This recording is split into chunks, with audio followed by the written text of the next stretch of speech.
Yeah, yeah.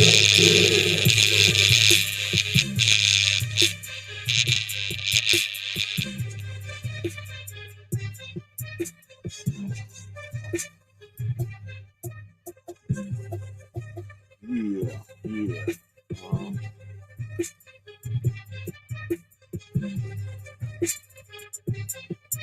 it's gonna be a good one. It's gonna be a good one. Alrighty, alrighty. Thank you so much, and welcome to the Thursday edition of the Hype Show. I am Big J all day, aka the Mighty Big J. And thank you for joining me for another episode. This is the Thursday edition. This is usually an abbreviated episode.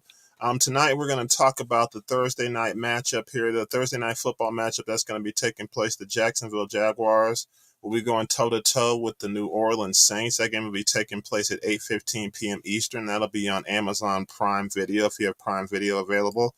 Typically, they show the game on television if you live in the local markets. If you live in the Jacksonville area or the New Orleans area, they typically show the game on the television for you if you don't have Prime Video. So be on the lookout for that.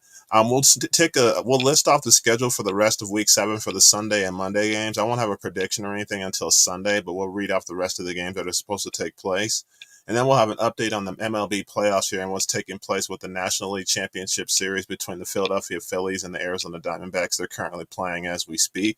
And we'll also take a look at the American League Championship Series between the Houston Astros and the Texas Rangers as well.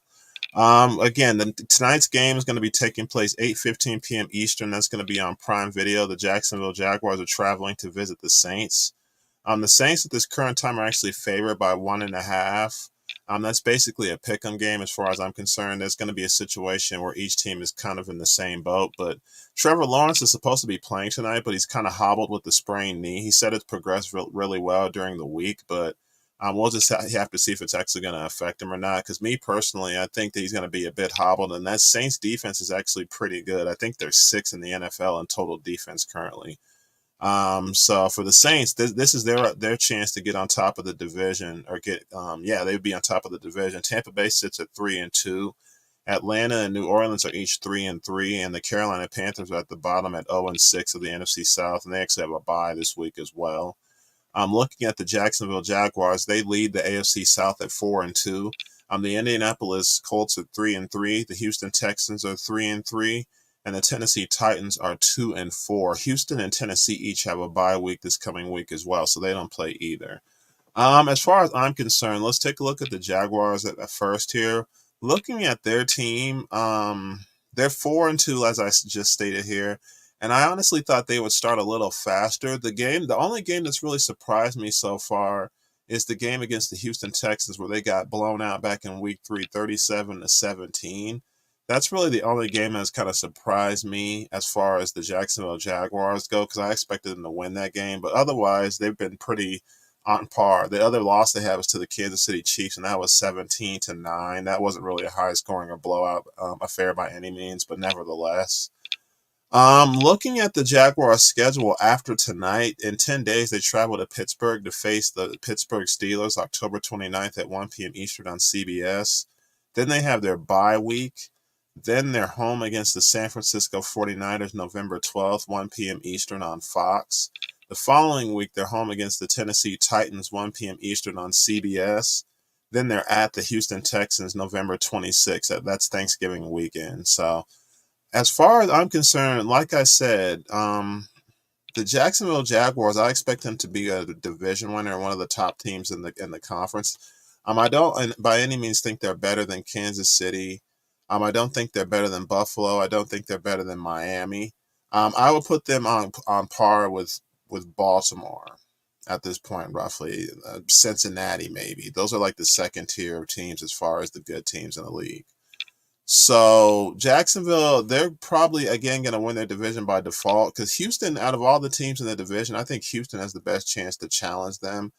Tennessee would probably be next because of the situation they have with their running game. If they can get Derrick Henry going and get some sort of consistent quarterback play, I think they can be in the mix. But as far as the Colts, them losing Anthony Richardson already for the season, his rookie season, needing shoulder surgery, that's going to be huge for them, I think, because I think with him, he just needed more reps to get more acclimated to the speed of the game and how to protect himself, and I think he's going to be great. He did show some promise, and Coming into next year, I think he'll be the starter again, but this time he'll have a couple of games under his belt, and he'll have a second camp coming in there. So that's how I feel about the Colts, but I still think the Jaguars overall, back to them, they're the better team in the AFC as far as the South goes. Tonight, as far as this game, I'm against the Saints. If Trevor Lawrence isn't fully healthy, or if he's not closer to 100% than they're leading on, I think the Saints are going to attack him really aggressively as far as the front seven, and that can cause problems for him if his knee is really feeling any kind of pain, or if he's got any kind of swelling or any kind of inflammation in that knee at all. We'll just have to see and kind of monitor how he's going to look. They're calling him a game time decision, but I expect him to start. I don't think he's going to be out for this game. As far as the Saints, as far as looking at their team on the flip side, Derek Carr, he's been underwhelming to me as far as coming over to this team. This team is 3-3, and they are second in their division. But when they brought over Derek Carr from the Raiders, they brought him over for with the impression that he could do more for them, and he's been very underwhelming. He has 1,299 passing yards, 5 touchdowns to 3 interceptions here with a passer rate or a QBR of 51.3. And looking at their schedule, you would think that he would have better statistics than that. With only 5 touchdowns through the air at this point in the season, it's just that's not what they wanted through 6 games. He has less than 1 touchdown per game essentially so far. So if they're going to beat Jacksonville, they need him to throw at least 2 touchdowns, possibly run for a touchdown, in my opinion, in order for them to really get this offense going. They have a lot of great players on the offensive side of the ball. You have Alvin Kamara coming out of the backfield. Your wide receivers are Chris Olave, Michael Thomas. Rashid Shaheed, he's shown some promise as far as what he can do. This is only his second season at Weber State. He has 16 catches for 298 yards and 2 touchdowns for the Saints. He's averaging 18.6 yards per reception, so he's got some promise as far as the long ball. But as far as getting the repetitions in and becoming more acclimated, he's going to need more time. Juwan Johnson is typically their starting tight end, but he's out for this game. So Taysom Hill, they're going to use a combination of Taysom Hill and Foster Moreau with a little bit of the veteran Jimmy Graham thrown in there. But Juwan Johnson is typically their starting tight end, and he's out for this game. So the Saints, they don't have a bad offense. They got some guys. They got some dudes that can play. Jamal Williams, he was on IR with injury, but now he's listed as questionable for tonight's game. He was activated from injured reserve earlier today, so he could be available depending on the status of how he feels leading up to the game. So if you have Jamal Williams coming in and spelling Kamara, that can make Kamara very dangerous. He's known to run the ball very well and also catch the ball out of the backfield. So in my opinion, the Saints, each team has good guys that can play on offense, because on the flip side for the Jaguars, going back to them and looking at their roster, Travis Etienne out of the backfield, he could be somewhat of an Alvin Kamara type player. And then when I look at their wide receivers, with them having Calvin Ridley, Christian Kirk, their top 2 receivers are pretty solid. Zay Jones is typically their 3rd receiver, but he's out for tonight's game here. He actually is dealing with a knee issue, and he's been ruled out for tonight. He could possibly return in 10 days when they have their next game, but he's been ruled out for tonight's game. So they're going to be short Zay Jones. But again, when you have Christian Kirk and you have Calvin Ridley out there, that's just more targets their direction that he would typically get. Zay Jones only has 8 catches for 78 yards and 2 touchdowns on the season. So it's not a huge loss, but hopefully he is available to him in the next 10 days or so for that game coming out of TCU. Zay Jones comes out of TCU, excuse me. But back to this game, here. The Jaguars and the Saints, I'm going to pick the Saints to win because I don't really know if Trevor Lawrence is really ready to go. So I'm going to take this team to win. I'm going to take the Saints to win this football game and get their record to 4-3. Because if Trevor Lawrence is hobbled at all, again, that team is going to come at him with that relentless pass rush. They have a pretty solid pass rush. And if he's not able to get planted and get established in the pocket, he's going to have trouble. So I'm going to take the Saints to win in a close one. I think the Jaguars keep it close, but I'm going to take the Saints. That's just how I feel about this game specifically. I'm looking at the Saints in their next few games coming up after this one tonight here. They're at the Indianapolis Colts 10 days from today on October 29th, 1 p.m. Eastern on Fox.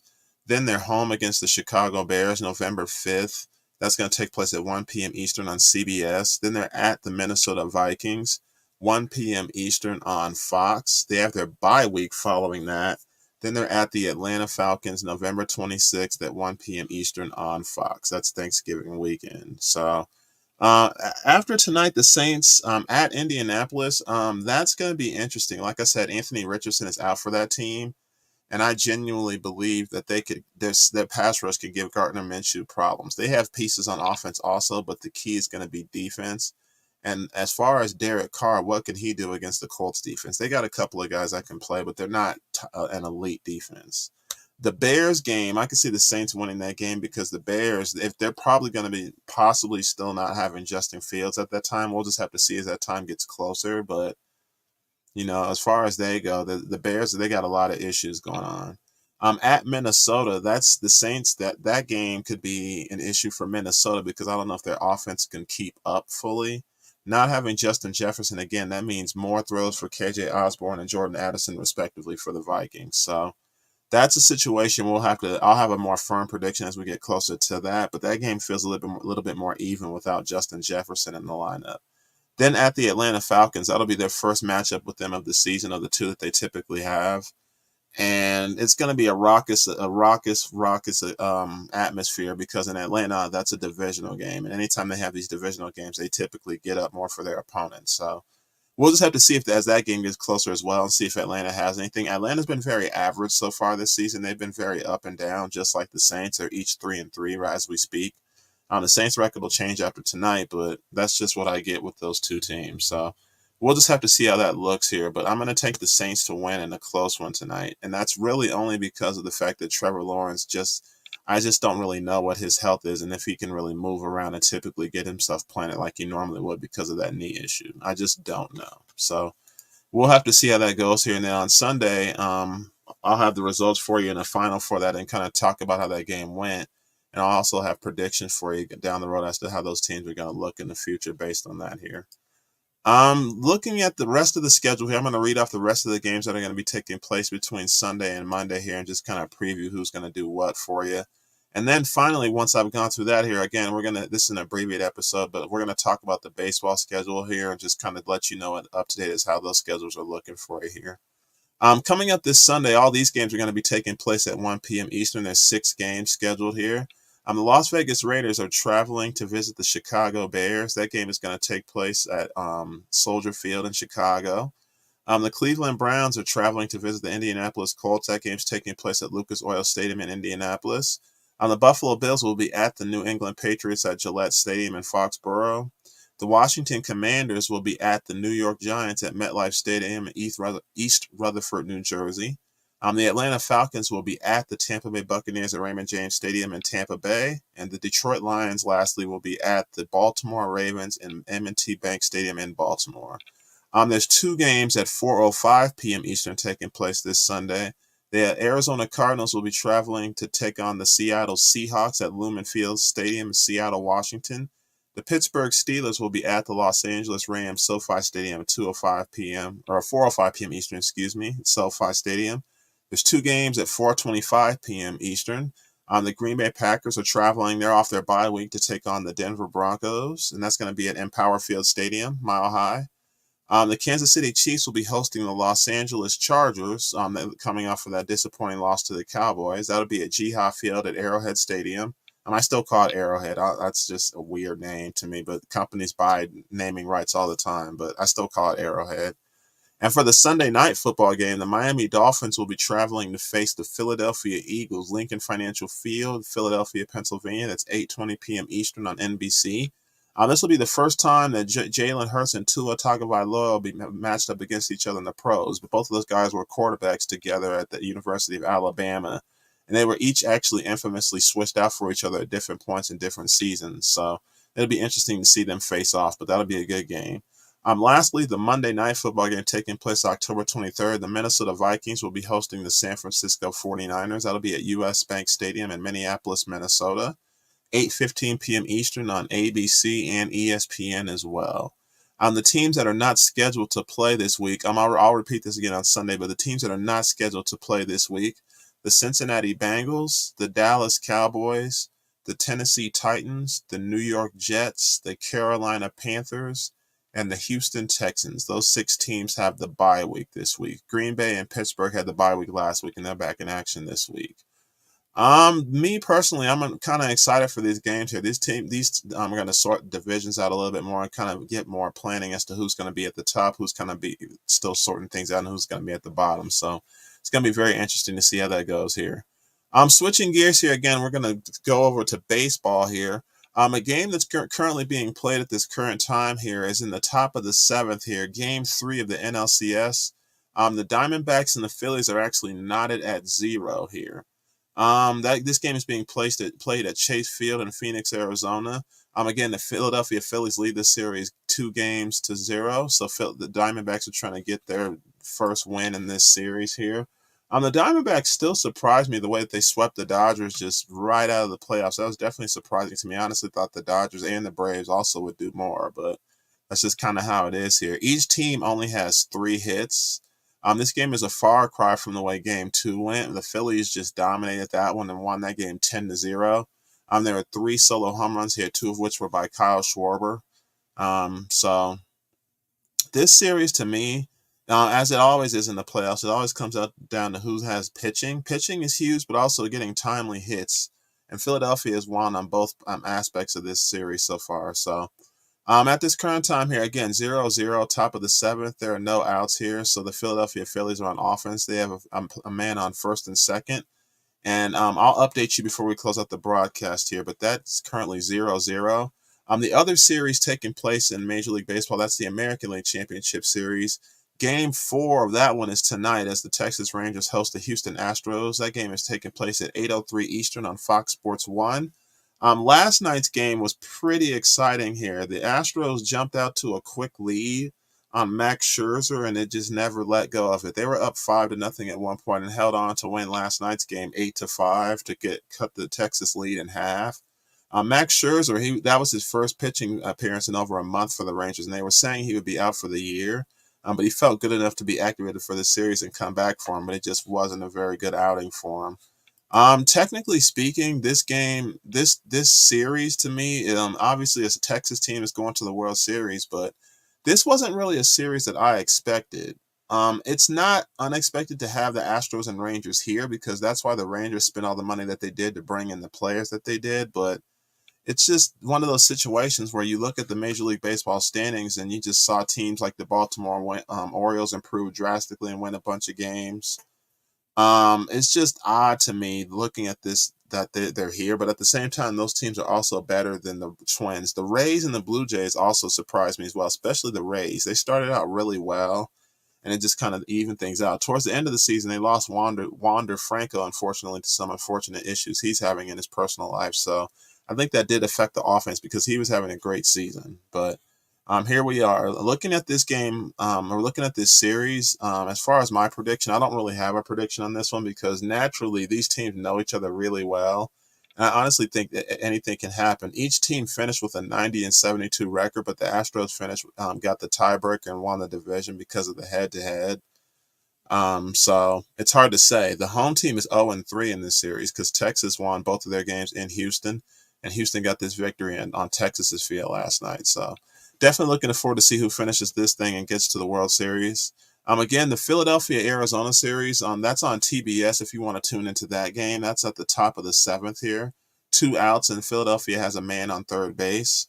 And again, this game between Houston and Texas for the ALCS is taking place at 8:03 p.m. on FS1.